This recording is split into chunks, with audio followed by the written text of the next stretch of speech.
KPM.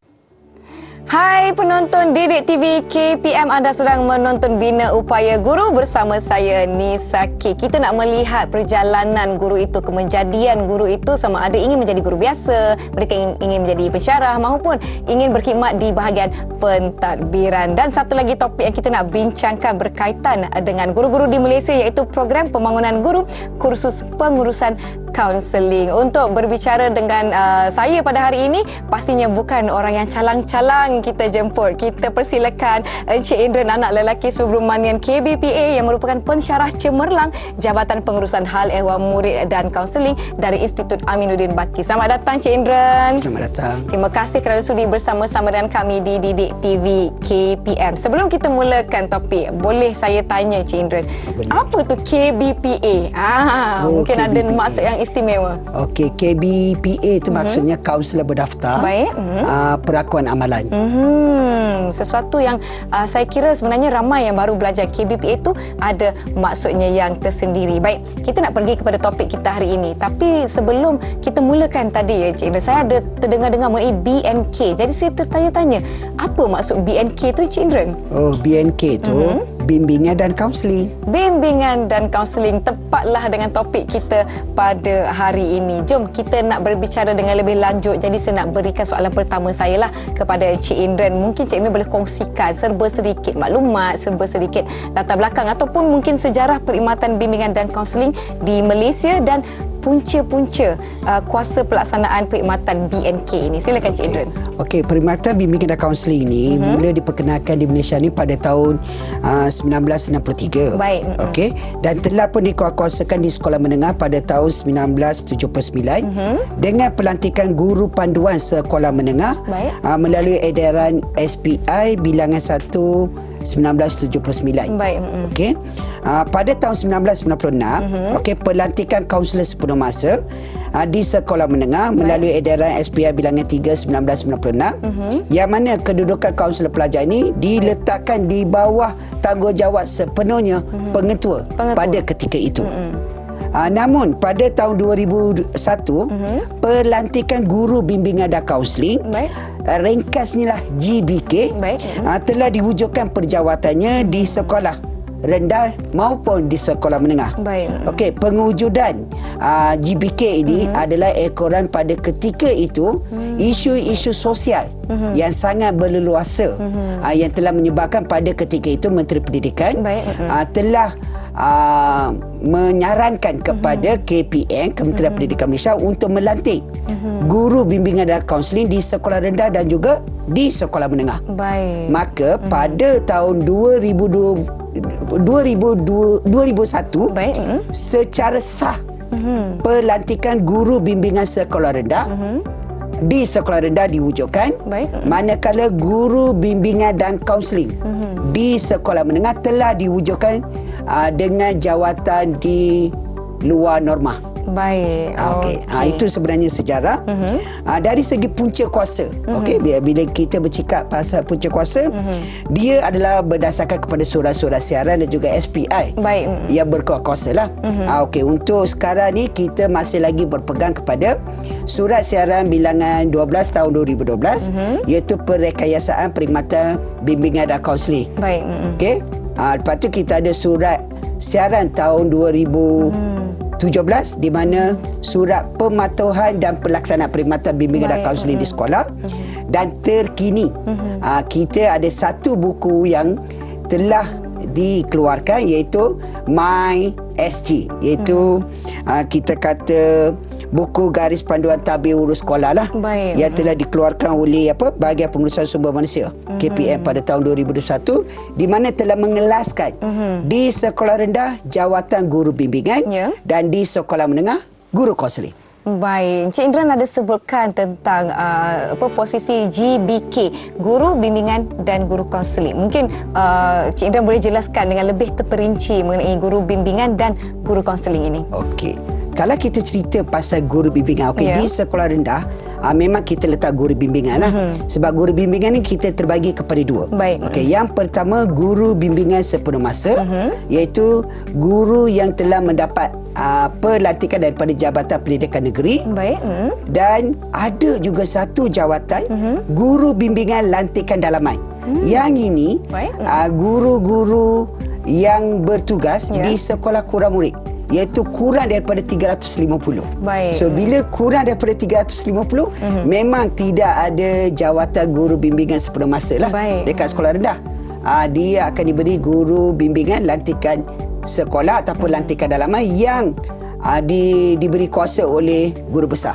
Baik, jelaslah mengenai tajuk kita pada hari ini, tetapi saya ada beberapa lagi soalan yang ingin saya tanyakan kepada Encik Indran. Sebelum itu saya nak tanyalah pendapat peribadi Encik Indran sendiri. Apa perbezaan cabaran antara di sekolah rendah dan sekolah menengah? Yang mana lebih besar? Okey, cabaran. Kalau cakap pasal cabaran memang banyak ceritanya kan, Puan.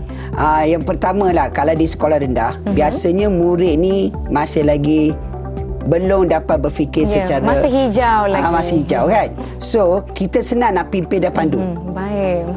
So kerana itu di sekolah rendah kita bagi guru bimbingan ni, semua guru boleh jadi guru bimbingan. Baik. Kerana itulah kita bila sekolah yang kurang murid ni, kita boleh lantik guru bimbingan yang mesti mempunyai ciri-ciri begini. Baik. Pertama, mesra. Yang kedua, senyum. Dan yang ketiga, rajin ataupun proaktif lah. Sebab di sekolah rendah banyak kerja-kerja yang telah diberikan untuk kita nak kemenjadian murid itu berlaku. Manakala di sekolah menengah, kes-kesnya dia lebih mencabar lah. Sebab dekat sekolah menengah, kes-kes sosial, sebab budak mula naik kan. So bila mula naik, mereka tu sifat ingin mencuba tu banyak. Betul. Bila tidak ada kawalan ibu bapa, terpengaruh dengan rakan-rakan, maka terjadilah kes-kes yang tidak dijaga. So di sini guru kaunseling perlulah memperalusi, memperdalami masalah-masalah murid. Baik, jadi saya pasti setiap daripada itu ada cabaran-cabaran dan langkah-langkah pendekatan yang berbeza. Sebelum kita berbicara dengan lebih lanjut, kita nak rehat seketika. Jangan ke mana-mana, kembali ke Bina Upaya Guru di Didik TV KPM.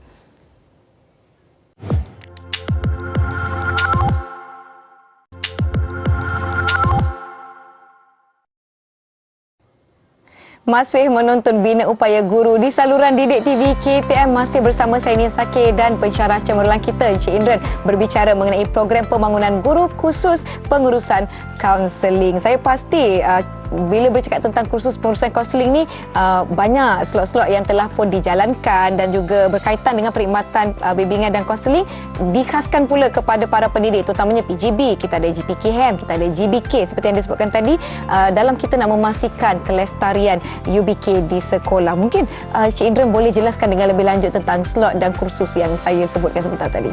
Okey. DIB, Institut Amanah Debaki, di bawah Jabatan Pengurusan Hal Ehwal Murid dan Kaunseling. Baik. Okey. Memang kami telah dipertanggungjawabkan untuk mengurus dalam memberi pendedahan mengenai perkhidmatan bimbingan dan kaunseling kepada pemimpin sekolah, GPK dan juga guru bimbingan dan kaunseling itu sendiri. Okey. So, di jabatan kami, kebanyakan pensyarah-pensyarah yang telah berdaftar sebagai lembaga kaunselor, akan diberi lesen sepenuhnya untuk mengajar slot-slot pengurusan kaunseling. Okey. So, dalam program kelayakan profesional pemimpin pendidikan kebangsaan iaitu NPKR, selama 2 jam, slot telah diperuntukkan untuk bakal pemimpin sekolah lah. Okey. Di mana bakal pemimpin ini akan didedahkan mengenai tanggungjawab mereka sebagai peneraju, pendorong dan pembimbing kepada unit bimbingan dan kaunseling dan juga GPK. Okey, slot ini kami namakan kepada Kepimpinan Bimbingan dan Kaunseling lah. Okey, manakala untuk GPK, untuk GPKHAM, okey, kami di bawah kursus pengurusan sekolah HAM, kami agihkan selama 4 jam. Baik. Di bawah tajuk pengurusan bimbingan dan kaunseling. Di sini para GPK ini akan didedahkan mengenai peranan mereka. Baik. Sebab unit bimbingan dan kaunseling ini terletak di bawah GPK HAM, unit hal ehwal murid lah. Okey, maka sebagai GPK HAM mereka kena tahu fungsi dan peranan tugas GPK sebenarnya. Baik. Okey, yang itu kami bagi 4 jam. Manakala untuk GPK, untuk GPK sebab kita nak memantapkan lagi. Baik. Sebab dekat sekolah mereka ni di luar norma.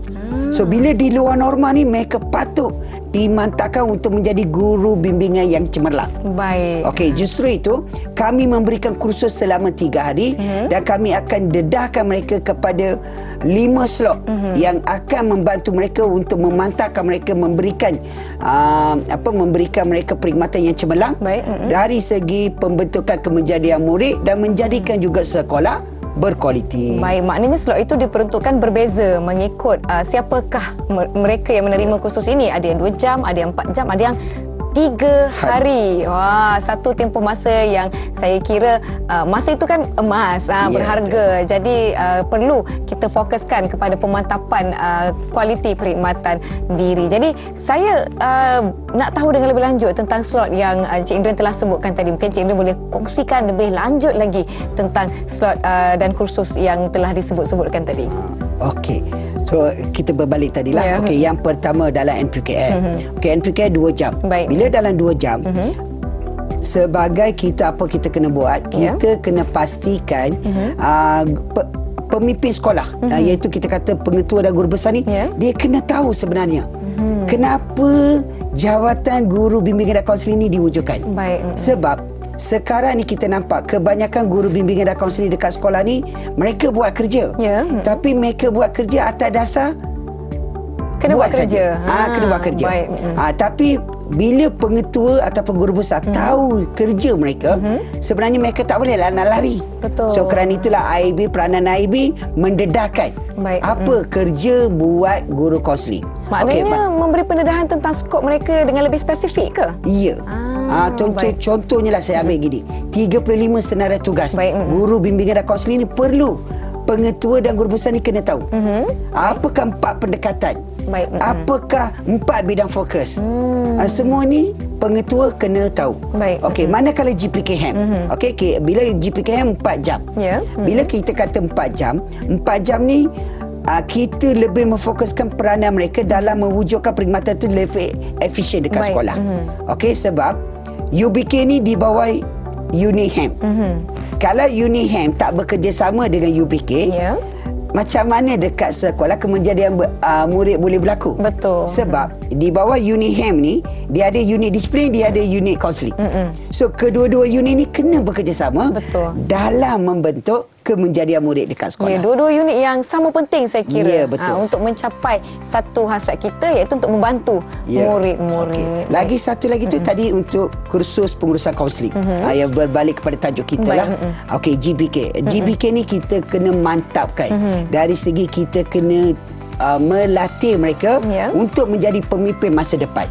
Kerana itu kami akan mulakan dengan slot asas pengurusan dan kepimpinan. Baik. Kemudian kami akan mendedahkan lagi kepada slot pengurusan bimbingan dan kaunseling. Di sini kerja buat guru bimbingan dan kaunseling yang dikuasakan ini kami akan tekankan berdasarkan buku panduan juga surat-surat siaran yang berkuasa. Baik. Manakala ada satu lagi selepas itu kami akan mendedahkan mereka kepada teori, teknik dan kemahiran bimbingan dan kaunseling. Baik. Dan yang keempat, kami akan dedahkan mereka tentang proposal kajian tindakan. Baik. Kenapa proposal kajian tindakan ni kami tekankan? Sebab itu adalah merupakan satu KPI yang mereka perlu lakukan. Dan last kali slot pengurusan ujian psikometrik. Baik. Itulah slot-slot yang kami biasa gunakan untuk GBK untuk memantapkan mereka. Baiklah, ini bukan saja untuk memfokuskan kepada meningkatkan kualiti kompetensi seseorang guru itu, tetapi sebenarnya kita lebih kepada nak pergi kepada murid tu, kita kena diri sendiri pun kita kena jadi seorang yang kompetensi dan juga berkompeten dan juga berkualiti. Baik, sebelum kita berbicara dengan lebih lanjut, kita nak rehat seketika. Jangan ke mana-mana, kembali ke Bina Upaya Guru di saluran Didik TV KPM.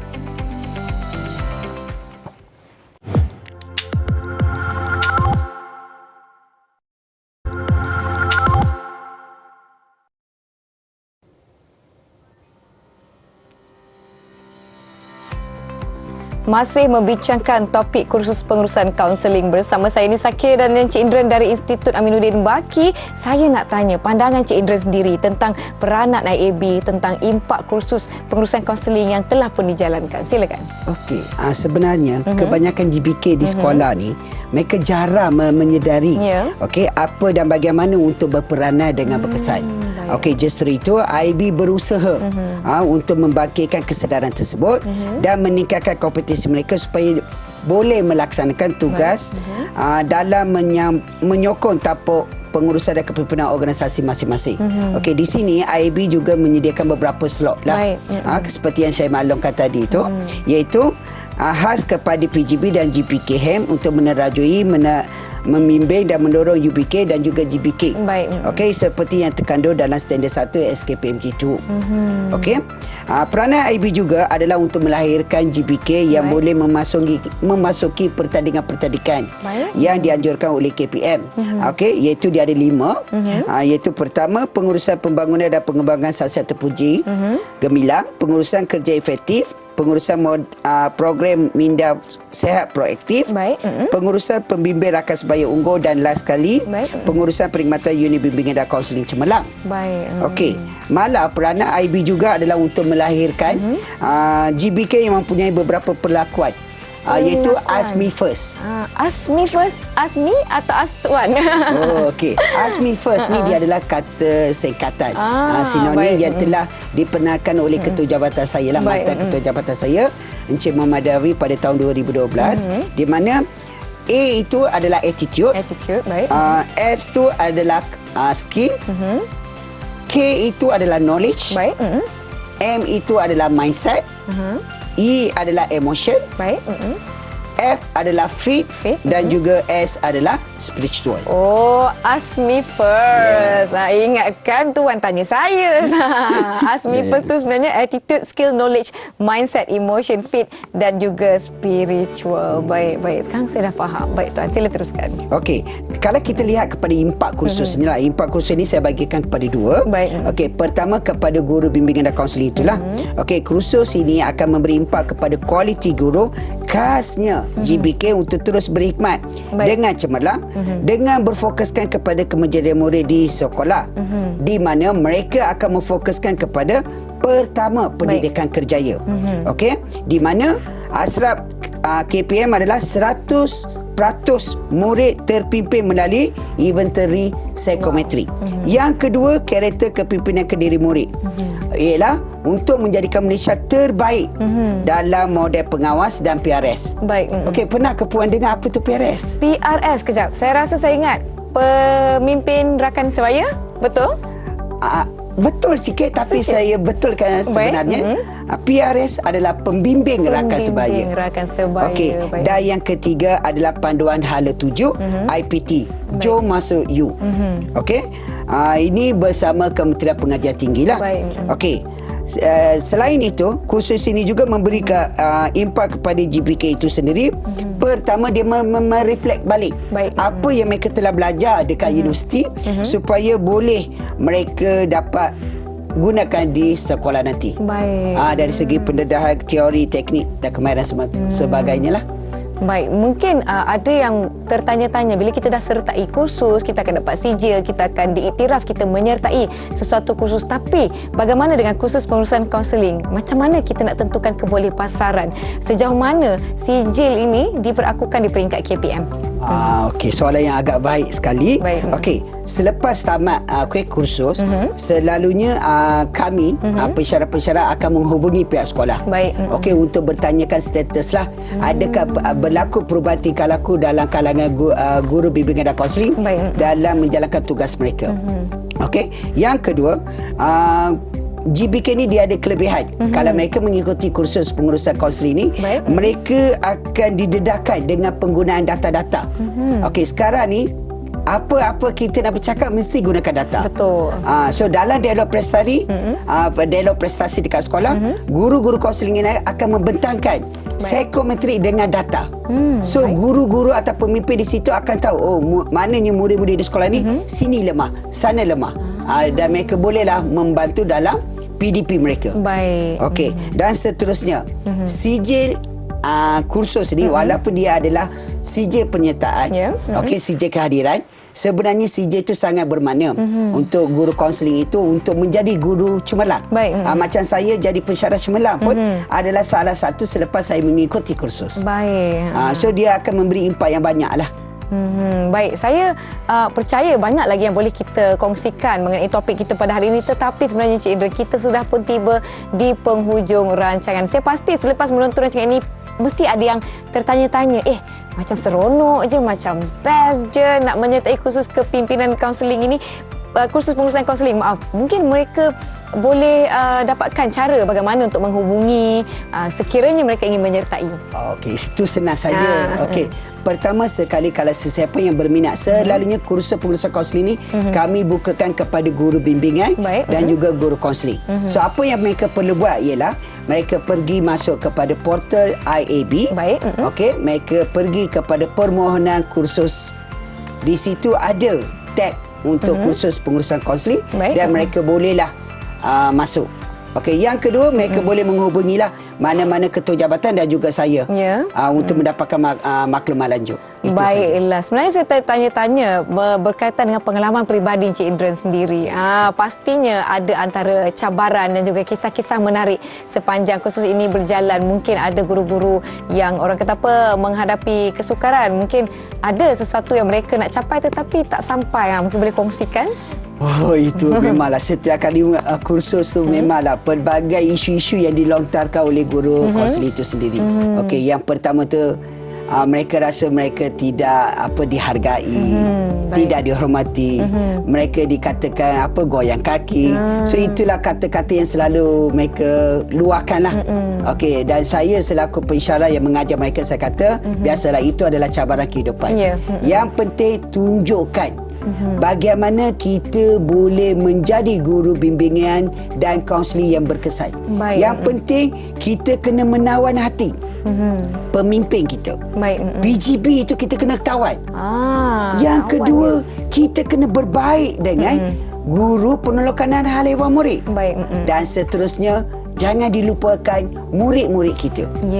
Sebab murid itu adalah hasil kita. Impak yang kita nak menjadi murid itu menjadi. Dan lagi sekali jangan lupa ibu bapa dan komuniti. Kita kena berbaik dengan semua orang dan tarik mereka untuk mencapai asrat Plan Pembangunan Pendidikan Malaysia 2013-2025 di mana sarana ibu bapa dan sarana sekolah ni itu adalah di bawah tanggungjawab guru bimbingan dan kaunseling sebenarnya. Betul, saya setuju. Bila kita nak bekerja ni dengan murid dan juga dengan pelbagai pihak yang lain, hubungan yang baik itu perlu dicapai terlebih dahulu supaya kita boleh bekerjasama. Betul tak, Cik Imran? Betul. Kita perlu bekerjasama dan kita memerlukan kerjasama dan penglibatan daripada bahagian-bahagian lain juga. Baiklah, nampaknya kita telah pun tiba di penghujung rancangan dan hari ini kita telah pun membincangkan tajuk program pembangunan guru kursus pengurusan kaunseling bersama-sama dengan Encik Indra anak lelaki Subramanian, KBPA, pensyarah cemerlang, Jabatan Pengurusan Hal Ehwal Murid dan Kaunseling Institut Aminuddin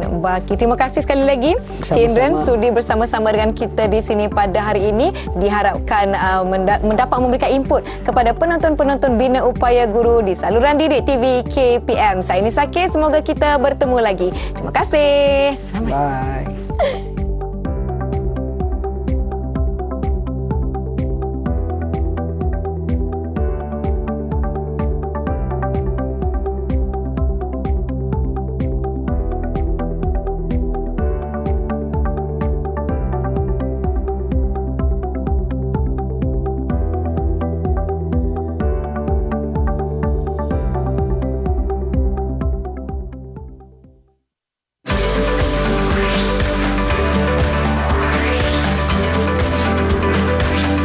Didik TV KPM.